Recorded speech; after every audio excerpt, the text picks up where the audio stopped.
आज हम पढ़ेंगे लोकगीत। लोकगीत का शाब्दिक अर्थ होता है लोगों के द्वारा गाए जाने वाला गीत। ऐसे तो हम रोज़ म्यूजिक सुनते हैं, गाने सुनते हैं, इंग्लिश सॉन्ग सुनते हैं, हिंदी सॉन्ग सुनते हैं और आजकल तो कई भाषाओं में, जैसे हिंदी गाने में ही कई भाषाओं को मिक्स करके गाने बना दिए गए हैं। लेकिन ये लोकगीत जो होता है अलग अलग क्षेत्र में, अलग अलग भाषा में बनी होती है। वहाँ की जो बोली होती है, भाषा की बात तो छोड़िए, यहाँ की जो बोली होती है वो बोली के आधार पे वो लोकगीत बने होते हैं। तो लोगों के द्वारा विभिन्न उत्सवों में या फिर त्यौहार या शादी विवाह या बच्चे के जन्म लेने पर या शादी विवाह के अनेक अलग अलग जो रस्म होते हैं उनमें जो गीत गाए जाते हैं वही लोकगीत कहलाते हैं। आइए पढ़ना शुरू करें। लोकगीत अपनी लोच, ताजगी और लोकप्रियता में शास्त्रीय संगीत से भिन्न है। लोकगीत सीधे जनता के संगीत हैं। घर, गांव और नगर की जनता के गीत हैं ये। इनके लिए साधना की ज़रूरत नहीं होती।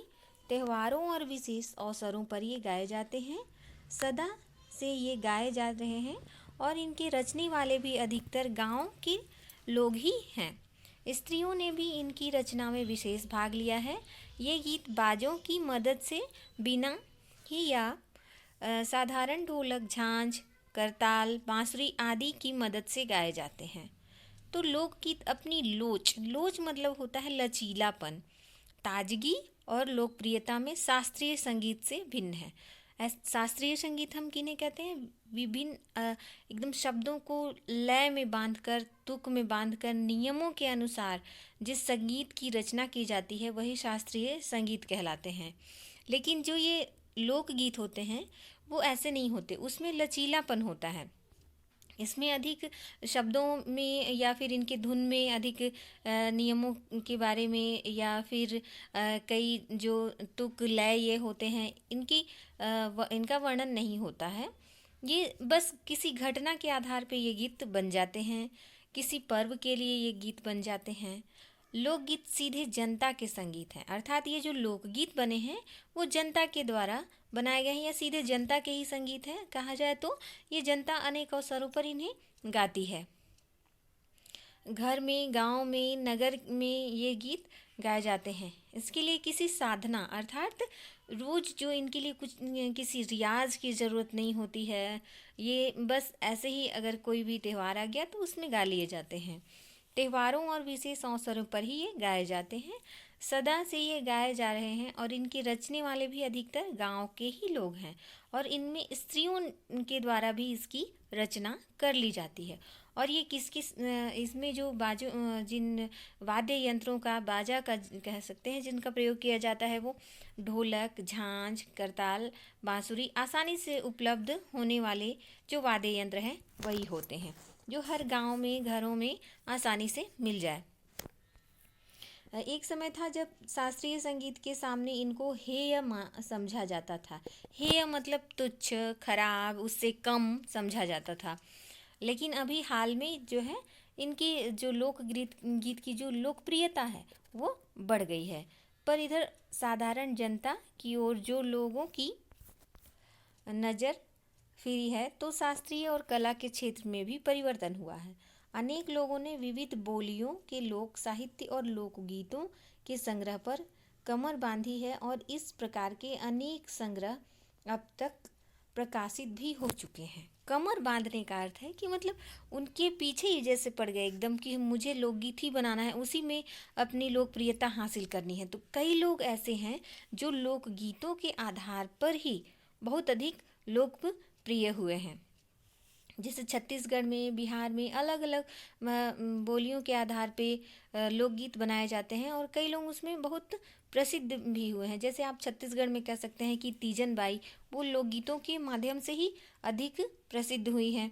और जो बिहार के मनोज तिवारी थे, शुरू में वो लोकगीतों के द्वारा ही शुरू में वो गाने लोकगीत ही गाते थे। फिर उसके बाद उन्हें शास्त्रीय संगीत या फिर कई गाने मिलने लगे तो शुरू में वे लोग क्या करते थे, लोकगीतों के द्वारा ही वे लोग प्रसिद्ध हुए हैं। लोकगीत कई प्रकार के होते हैं। इनका एक प्रकार तो बड़ा ही ओजस्वी और सजीव है। ओजस्वी मतलब एकदम मन में जो उमंग भर दे, जोश भर दे, ऐसा है। यह इस देश के आदिवासियों का संगीत है। मध्य प्रदेश, दक्कन, छोटा नागपुर में गोंड, खांड, उरांव, मुंडा, भील, संथाल आदि फैले हुए हैं। ये अलग अलग जातियां हैं। मध्य प्रदेश की अलग अलग जातियों के नाम हैं जिनमें आज बंध न सका और निर्द्वंद लहराता रहा है। क्या है? यहाँ पे लोकगीत बहुत ही अधिक प्रसिद्ध है। इनके गीत और नाच अधिकतर साथ साथ और बड़े बड़े दलों में गाए नाचे जाते हैं। और एक दल में 20-30 आदमी एक साथ मिलकर लोकगीत गाते हैं और नाचते हैं। और ये इनकी जो आवाज़ है ये चारों दिशाओं में गूंज उठती है। पहाड़ियों के अपने अपने गीत हैं। उनके अपने अपने भिन्न रूप होते हुए भी अशास्त्रीय होने के कारण उनमें अपनी एक समान भूमि है। गढ़वाल, किन्नौर, कांगड़ा आदि के अपने अपने गीत और उन्हें गाने की अपनी अपनी विधियां हैं। उनका अलग नाम ही पहाड़ी पड़ गया है। पहाड़ियों में कौन कौन है? गढ़वाल, किन्नौर, कांगड़ा, ये सब पहाड़ी जातियाँ आती हैं और इनके अलग अलग गीत भी हैं और उनकी अलग अलग विधियों से अपने अनुसार उन्हें गाया भी जाता है। यहाँ बताया गया है कि वास्तविक लोकगीत हमें देश के गांव और देहात में ही मिलते हैं। इनका संबंध देहात की जनता से है। बड़ी जान होती है इनमें। चैता, कजरी, बारहमासा, सावन आदि मिर्ज़ापुर, बनारस और उत्तर प्रदेश के पूर्वी और बिहार के पश्चिमी जिलों में गाए जाते हैं। तो मिर्ज़ापुर, बनारस, उत्तर प्रदेश के पूर्वी और बिहार के पश्चिमी जिलों में गाए जाने वाले प्रमुख लोकगीत कौन कौन से हैं? चैता, जो चैत हिंदी माह के चैत हिंदी जो माह होता है उसमें चैत के महीने में गाया जाता है। कजरी सावन में गाया जाता है झूला झूलते हुए। बारहमासा, ये 12 मासा आप कभी भी जब कुछ भी ओकेजन होता है तो इसमें गा सकते हैं। और सावन में गाए जाने वाले गीत तो ये कौन से जिलों में प्रसिद्ध हैं? मिर्ज़ापुर, बनारस और उत्तर प्रदेश के पूर्वी और बिहार के पश्चिमी जिलों में गाए जाते हैं। बाउल और भतियाली बंगाल के लोकगीत हैं। पंजाब में मोहिया गाया जाता है, उसमें हीर रांझा, सोनी महिवाल संबंधी गीत। पंजाबी में ढोला मारू आदि के गीत। और राजस्थान में पंजाबी में क्या गाए जाते हैं? हीर रांझा, सोनी महिवाल के जो गीत है वो प्रसिद्ध हैं। और राजस्थानी में ढोला मारू के जो लोकगीत हैं बड़े चाव से गाए जाते हैं।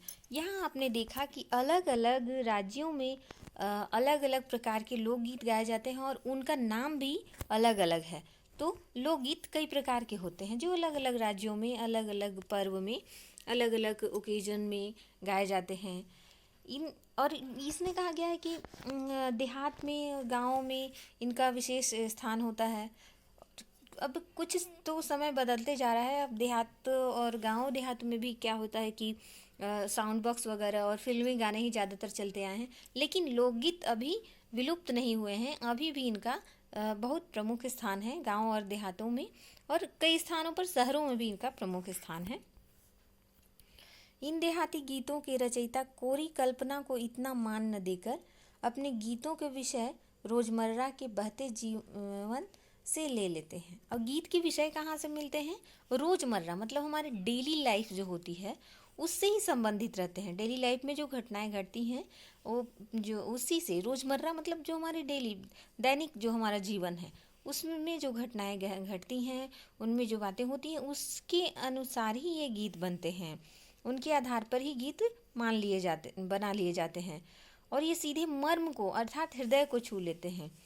उनके राग भी साधारणतः पीलू, सारंग, दुर्गा, सावन, सोरठ आदि हैं। ये लोकगीतों के राग के नाम हैं। पीलू, सारंग, दुर्गा, सावन, सोरठ आदि।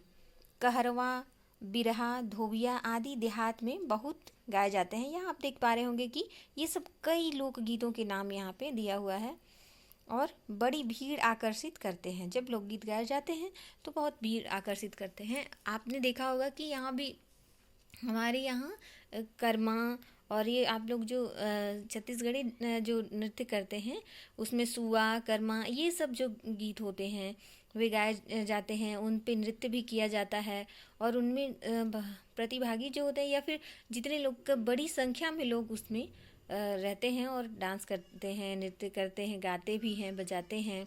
कई कई बार तो उनमें हिस्सा लेने वालों की संख्या 100-80 ऐसे भी होती है।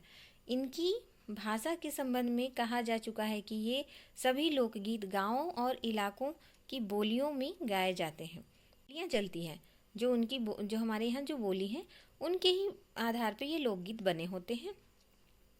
इसी कारण से बड़े आहतकर और आनंददायक होते हैं। ये मन को खुश करने वाले होते हैं। राग तो इन गीतों के आकर्षक होते ही हैं। इनकी समझी जा सकने वाली भाषा भी इनकी सफलता का कारण है। लोकगीतों की सफलता का क्या कारण है? इनका आनंददायक होना, इनकी सरल भाषा जिसे हम आसानी से समझ सकते हैं।